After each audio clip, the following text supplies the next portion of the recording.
It is good to be here this morning, albeit extra early. It's always a good way to start off the daylight savings time, is here together with friends. But what I want to ask is, how many of you have been through a move recently? You've sold a house, you've bought a house, you've done some kind of transition. I have to say, I love that kind of stuff.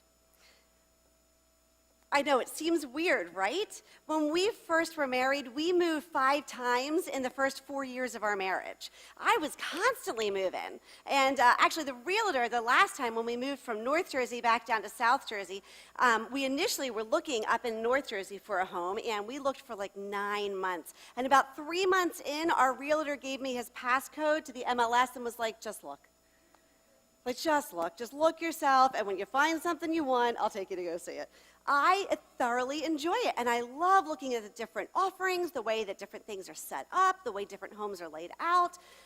We pay a lot of attention to the location and what's nearby. But one of the things I really didn't pay a lot of attention to was the way the house was built.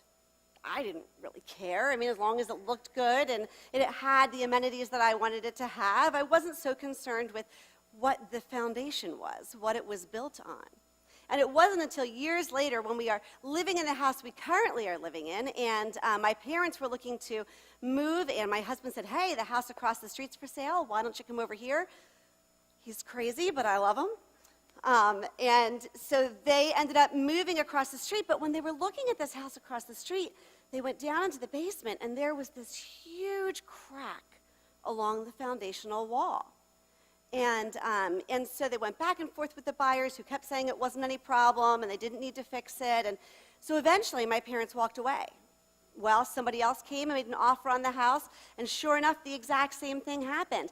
Their home inspector came in and said, no, this is a problem, you've got to fix it. People said, no, we're not going to fix it. Those buyers left. Eventually, they got the picture, and they did the necessary repairs to make the house safe and secure. They fixed the foundation where it had shifted and had become unsafe. At which point then my parents went back and bought it. But that's another story. The point is that that foundation was critical to the safety of that entire house.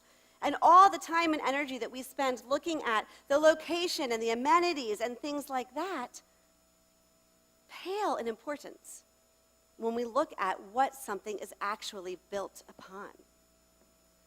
And that takes us right into our scripture today. Matthew 7:24. Therefore, everyone who hears these words of mine and puts them into practice is like a wise man who built his house on the rock. The rain came down, the streams rose, and the winds blew and beat against that house, yet it did not fall because it had its foundation on rock. But everyone who hears these words of mine and does not put them into practice is like a foolish man who built his house on sand. The rain came down, the streams rose, and the winds blew and beat against that house, and it fell with a great crash. Well, the first thing I see when I look at this scripture is the word therefore. And I know you've heard it before. When we hear therefore, we've got to look at what was there before. Really, what Jesus is alluding to here, everything that he's talking about, is the Sermon on the Mount, the last chapters of Matthew that we've been studying over the last few weeks. So chapters 5, 6, and most of 7.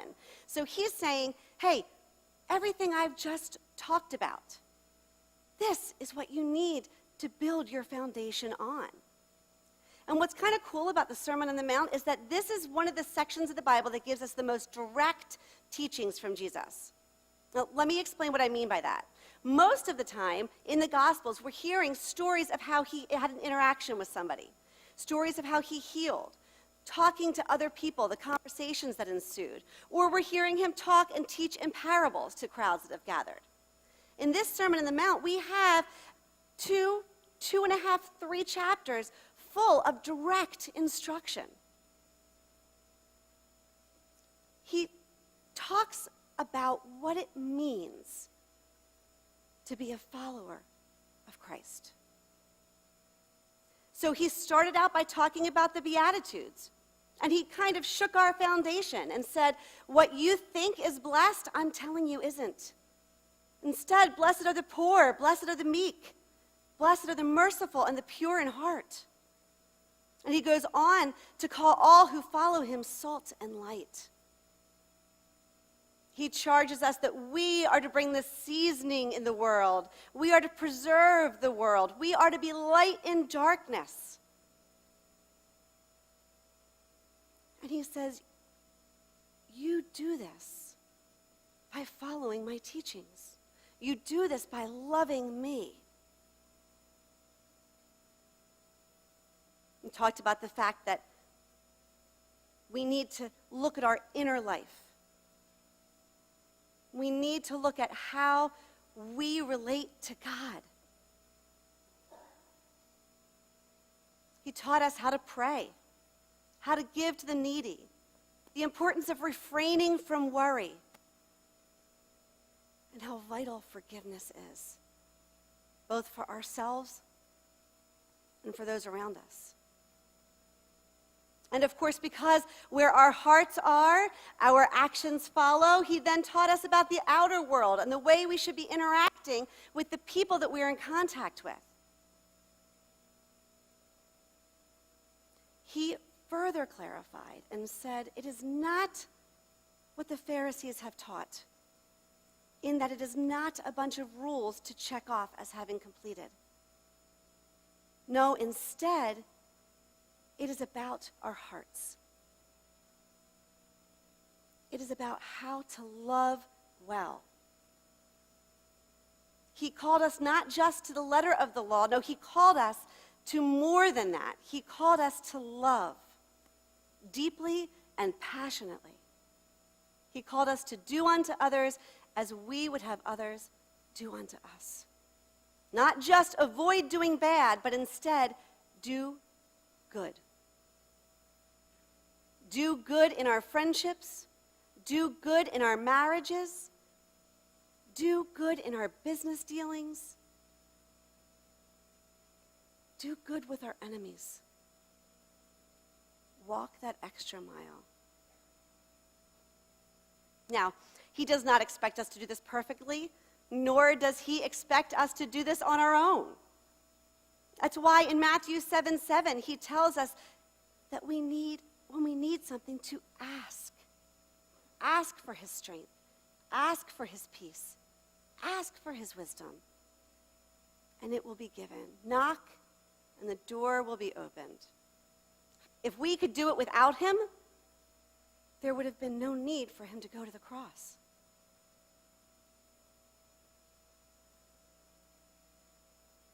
No, instead, we are called to continually seek after him, to continually call upon him.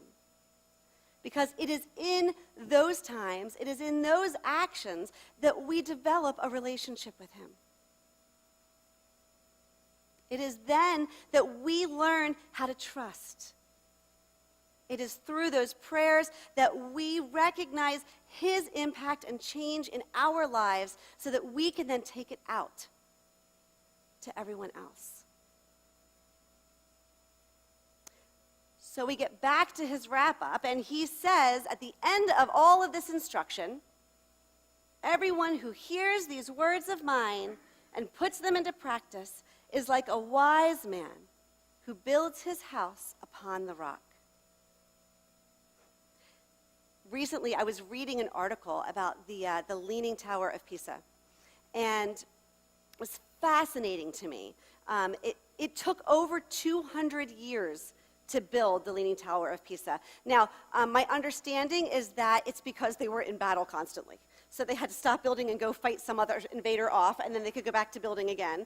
And so it actually took almost as long to build the Tower of Pisa as America has been a country. Like, that's mind-boggling to me. It's mind-boggling. But anyway, so the Leaning Tower of Pisa, it was finally finished in 1350. And in 1350, the vertical incline was 1.4 meters. By 1817, it was 3.8 meters. By 1993, it was as much as 5.4 meters. At this point in time, they had to shut it down. It was no longer safe. People were not allowed to go back up it. They had to do something, or that leaning tower was literally going to fall right over and not exist any longer. So they shut it down to do the renovations. It took teams of engineers, $40 million to restore the Tower of Pisa. And it involved all kinds of removal of the clay and the sediment that was underneath it, and instead pouring in concrete and all kinds of waterway things for drainage that is so far beyond what I understand, I can't even explain it. Took a lot of really smart people to get the Leaning Tower of Pisa to right itself back to where it had originally been, at right about 1.4. Now, even the architect who worked on this project said, this is not a forever fix, but it will be generations before we have to fix it again. And this wasn't a matter of poor design. It wasn't a matter of careless craftsmanship. It was a matter of foundation. It was literally what it had been built upon that was causing the problem. The soil was too soft. There was too much water.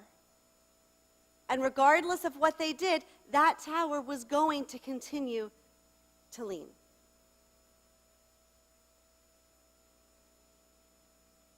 That foundation was critical. Foundation of our lives is critical as well.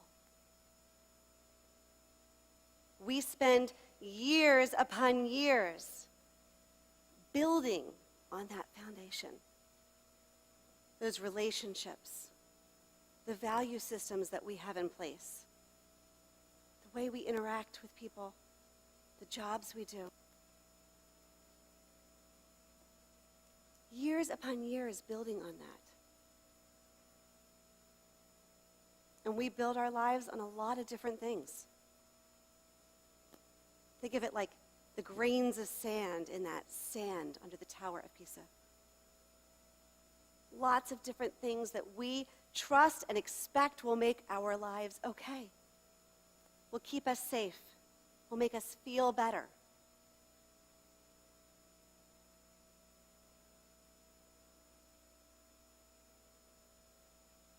But just like the foundation under the Leaning Tower of Pisa shifts and moves as waves come, as rain comes, as the earth rotates, those things that we build our lives on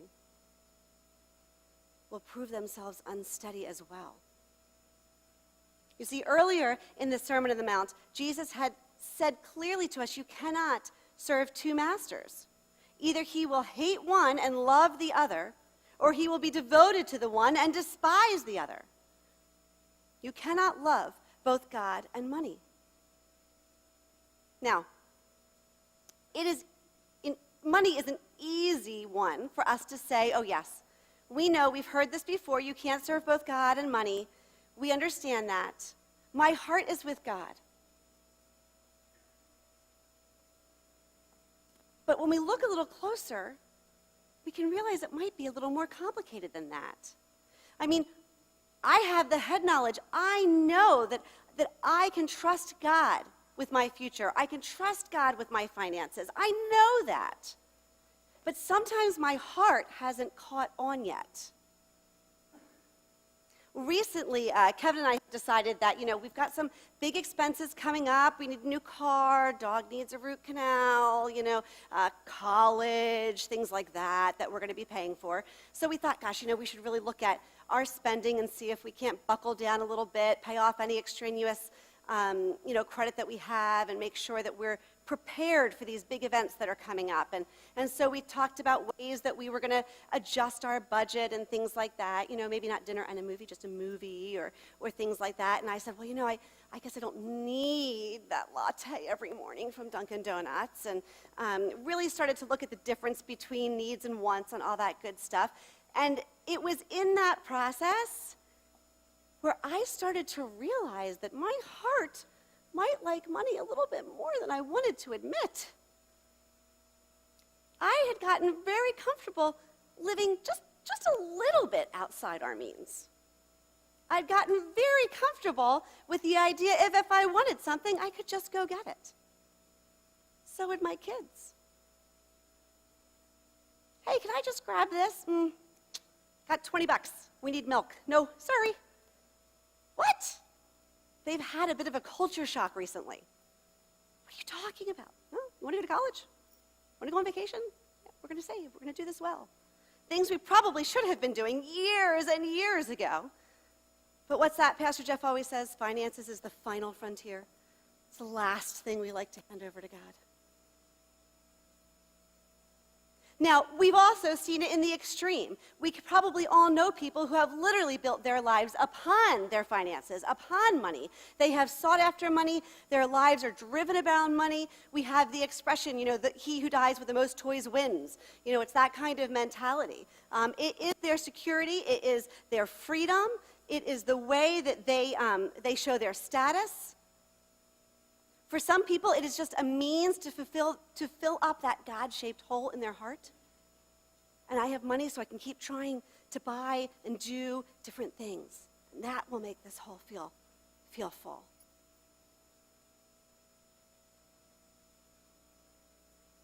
But the reality is, there's never enough money for that. Have you ever met a wealthy person who said they were done? I have enough now? We're good?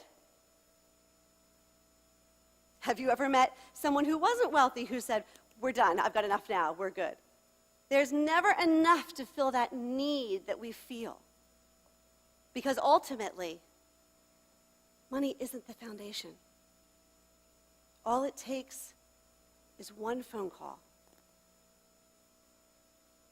to realize that money can't buy back things that are lost. Money can't fix a diagnosis. Money can't heal a broken relationship.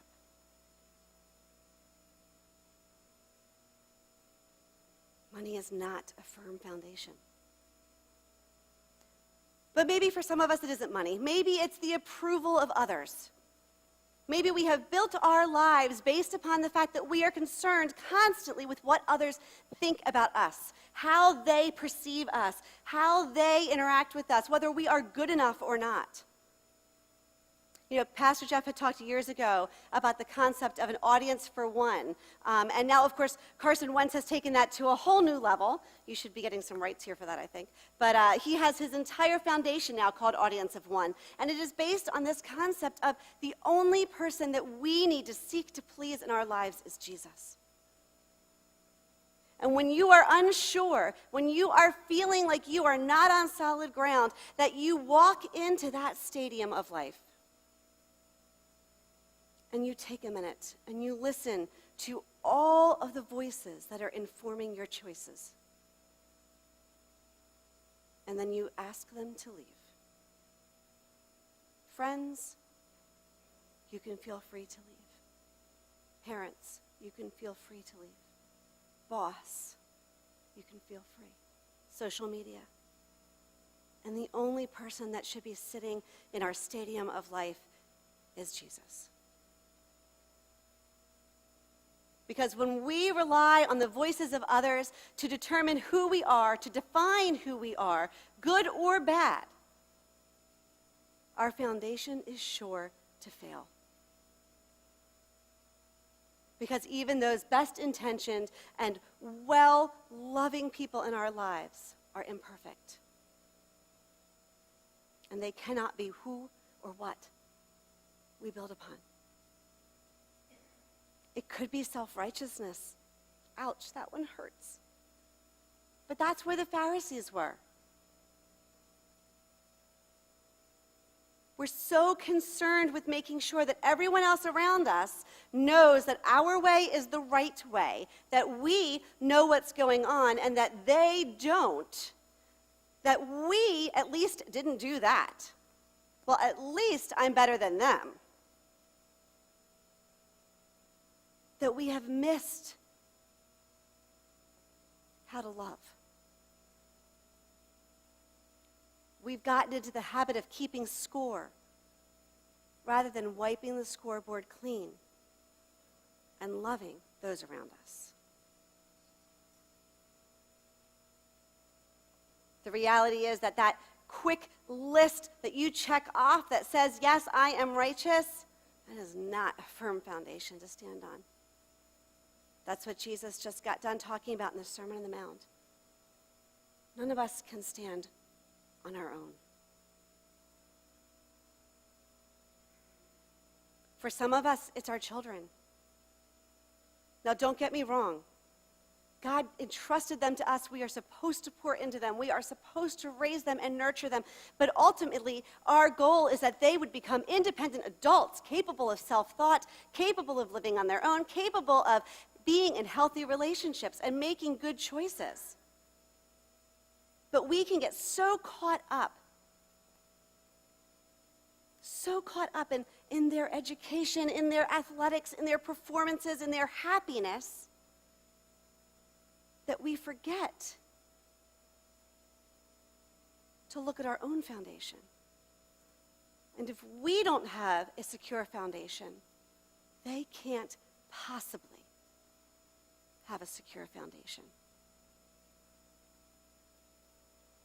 So even if we have a smooth and storm-free period of child rearing, which I don't think exists, but even if we somehow manage it, then they're going to move out, get married, have children, and you're left in an empty nest with what you have built your life on no longer there. They are not meant to be our firm foundation. For some of us, we build our lives on control. We feel like we can control everything if we plan well enough, if we are together enough, if we control the people around us enough. We've got it all under control, and we can control the outcome. But you know as well as I do that control is one grand illusion. We don't know what's going to happen when we step foot outside our door in the morning. It doesn't mean we aren't vigilant, and it doesn't mean that we don't use the brains that God gave us to make good choices, but ultimately, control is no foundation to build on. But perhaps the question is not just what have we built our foundation upon, but have we even been intentional about building a foundation? So often today, I find myself just running through life, trying to survive day to day. Have we really given a thought to what it is we're building on? But God knows, and He told us that everyone who hears these words of mine and puts them into practice is like a wise man who built his house upon the rock. Okay. All right. So we hear His words. You're here, right? I'm preaching literally to the choir, so to speak. You're here and you're hearing His words, and that's awesome. Now all we have to do is live it. Sounds a lot easier than it is, doesn't it? But the reality is that even if we are here once a week and we are hearing the words, is that really what He's calling me to? Or is there something more? Think of it like dating. Follow me here for a second. But when you were getting to know your future spouse, if you only had 1 hour a week with them, it wouldn't be enough. I can remember dating, and we didn't really have cell phones back then, so it was like that, stand by the phone and wait for it to ring and hope that he was going to call and you were going to be able to connect and talk, and it would be hours of talking about absolutely nothing sometimes. But you just wanted to be near and hear their voice and get to know them better. And so are we positioning ourselves to get to know God better? Are we finding ways to bring him into our everyday life, to involve him in the decisions that we make, to understand what it is that he's called us to? How can we do that? Maybe we can add a podcast. There are tons of great Christian speakers out there. Maybe we can add a podcast that we listen to on our way to work or on our way home. Maybe it's finding a small group that we can plug into to study the Word together and have that added extra level of accountability. Somebody who's encouraging you and challenging you to take those next steps in faith. Perhaps you can download the Bible app onto your phone. They've got great devotionals, and they will even pop up a reminder and say, hey, have you read me yet? Read me now. Maybe it's finding that mentor, somebody to just talk to you, meet with, to focus on how you are walking with God in your life.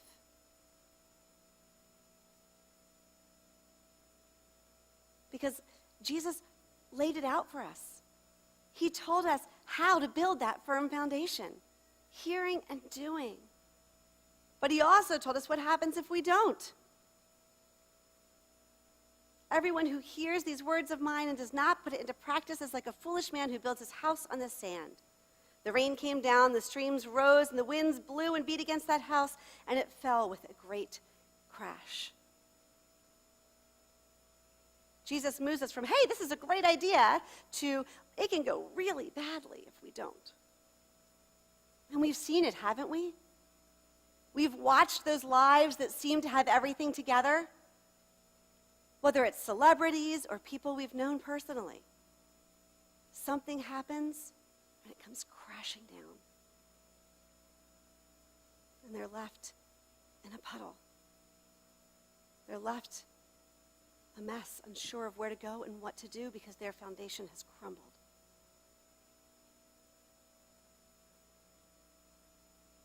But Jesus promises us that his foundation is strong and secure. His promises are true. That when we hear and when we do, he will be with us. The band is going to come up and we're going to close out with a song.